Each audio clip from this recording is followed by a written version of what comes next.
the invisible architecture of the legal world. For centuries, the masses have operated under the comfortable delusion that the laws governing our society are grounded in legitimate moral authority. However, as an independent historian digging through the strata of our legal architecture, it has been uncovered that a startling legal fiction masquerades as reality. We are taught that we are citizens with rights, but the truth is far more clinical. Through the machinations of the Barre, British accreditation registry, we have been lured into a corporate contract. When you were born, you weren't just welcomed into a family. You were birthed at the shore of a maritime jurisdiction, your identity transformed into a securitized asset. The seismic shift currently underway, which is the collapse of the corporate law of the sea and the return to the living reality of the land. The Barre is a fraudulent and illegitimate entity that subverts individual sovereignty and the law of the land. It lacks lawful authority, imposes maritime law, engages in corporate subjugation, installs systemic financial enslavement, subverts true sovereignty, and hides and suppresses acts like Nasara/Gassara.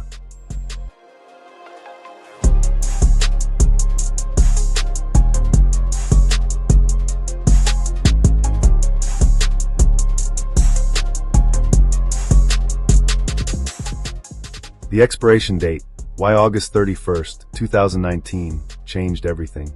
While the public remained distracted by mainstream cycles, a jurisdictional earthquake occurred on August 31st, 2019.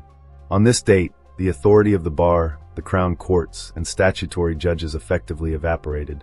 Although it's been revealed that the Barre has actually lacked lawful authority since 1953, it was the common law jury decision on this 2019 date that finally confirmed the fraud, bringing the nation back from the law of the sea to the law of the land. The transition marks the end of a long-standing charade. Since the late summer of 2019, the institutions we once considered untouchable have been operating on fumes. As the records state, the Crown Statutory Courts, Royal Assent and Parliamentary Legislation and CPS, Crown Prosecution Service, and judges now have no authority over the living man and woman. This means that since 1953, and reconfirmed in 2019, local council taxes, summons, and corporate mandates are essentially null and void. They possess de jure legal, standing only in a world of paper, while lacking de facto, actual, authority over any living, breathing soul. With the Barre's authority ended, the royal assent, used to bind the people to parliamentary legislation, is null and void. De jure authorities rendered null and void. Crown courts and judges, local council taxes, international courts, and Commonwealth banks. Recognizing this collapse is the first step in the jurisdictional battle between the land, common law, and the sea, maritime law. The coronation crisis, the fraud of the fake stone, the very foundation of British sovereignty, the monarchy, is mired in what is called the coronation crisis. Research suggests that the coronations of both Queen Elizabeth II in 1953 and King Charles III in 2023 were doubly fraudulent. Central to this claim is the Stone of Destiny, or Jacob's Stone. Ancient tradition dictates a sovereign must be crowned over this stone to receive the divine mandate.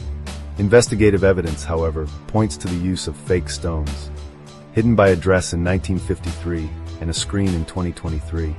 Most provocatively, on the day of his 2023 coronation, King Charles was reportedly anointed as the King of Israel and the Messiah, claiming dominion over the world and the universe. These Gnostic and pagan overtones mean a move away from the divine order. Because these sovereigns were not lawfully crowned under God or over the true stone, the mandate has rescinded. In this vacuum, sovereignty has not vanished. It has returned to the people, the true sovereigns under common law. The Great Divide, maritime admiralty versus common law. To navigate this transition, one must grasp the Justinian deception, the ancient trick of replacing substance with form. The Old World system operates under maritime admiralty law, the law of commerce, and the high seas. This jurisdiction treats people as property or slaves, viewing them as entities lost at sea. This is further solidified by the Cestuary Cave Acts of 1540 and 1666, which legally presumed living men to be dead or lost at sea after a certain period, allowing the state to seize their estates into trusts. Opposing this is common law, the law of the land. The acronym law represents land, air, and water, the three realms over which the Creator granted dominion, to humanity in Genesis 1:26-28.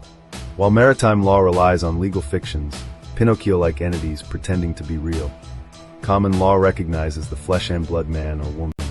It is the only true lawful authority, existing long before the deemings of Alfred the Great or the Roman-inspired statutes that seek to diminish it. Nations as PLCs, the corporate takeover of the state. The modern state is not a government, it is a foreign national corporation.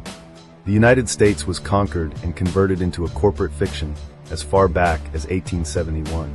Similarly, Britain was converted into a PLC, public limited company, between 2009 and 2013 to facilitate what researcher David Rogers Webb calls the Great Taking, a global plan for the tokenization of all assets. This corporate takeover functions through the strawman theory. Your birth certificate is a securitized tokenized asset, used as collateral for national debt. Through the Justinian deception, your name is written in all capital letters on documents, creating a corporate person you are mistaken for. This system is managed internationally via postal law global contract and shipping, overseen by the Postmaster General in Bern, Switzerland. Because a corporation cannot lawfully contract with a living being, all corporate mandates, from taxes to proxy voting elections, are legally invalid against a man or woman who stands sui juris. The Barre system, from hospitals to high offices. The British Accreditation Registry, Barre, is the administrative cage of this legal fiction. Its reach extends beyond the bench, infiltrating hospitals and government offices, ensuring that every officer operates as an agent of the corporation. To break these bars, there is a growing movement and a specific petition to abolish the bar, aiming to dismantle the registry's stranglehold on our social institutions. Exiting this cage requires claiming your name back. By asserting your status as a living being rather than a tokenized asset, you move from being a citizen, a corporate subject, to a national or sovereign. It is a reclamation of your identity from a system that has treated you as a birthed piece of cargo since the moment you left the womb. Nasara and the global debt jubilee. As the financial meltdown matrix accelerates, we find ourselves in the Nasara maze. The National Economic Security and Reformation Act, born from 1980s farmers' land claims, represents a total economic reboot. However, every U.S. president from Bush to Biden has allegedly suppressed or offered fake versions of this reformation to gaslight the public. A true implementation would trigger a global debt jubilee, canceling the fraudulent debt facilities established between 1875 and 1913 that currently enslave the world. We are moving toward a paradigm shift where tokenization and securitized assets are replaced by fee simple absolute ownership under common law. This jubilee would not only cancel debts, but also restore land titles to the people, ending the era of the banking cartels. Returning to the land. The transition from the financial meltdown matrix to a world governed by common sovereign law is not coming. It is already here. The corporate fictions of Britain plc and USA Incorporated are collapsing under the weight of their own fraud. We are returning to the land, reclaiming the dominion that was never rightfully signed away, only stolen through deception. As you look at the summons in your mail or the tax demand on your screen, ask yourself, are you a legal citizen, a securitized asset of a defunct corporation, or are you a living man or woman standing on the land? The answer determines your future in the coming jubilee.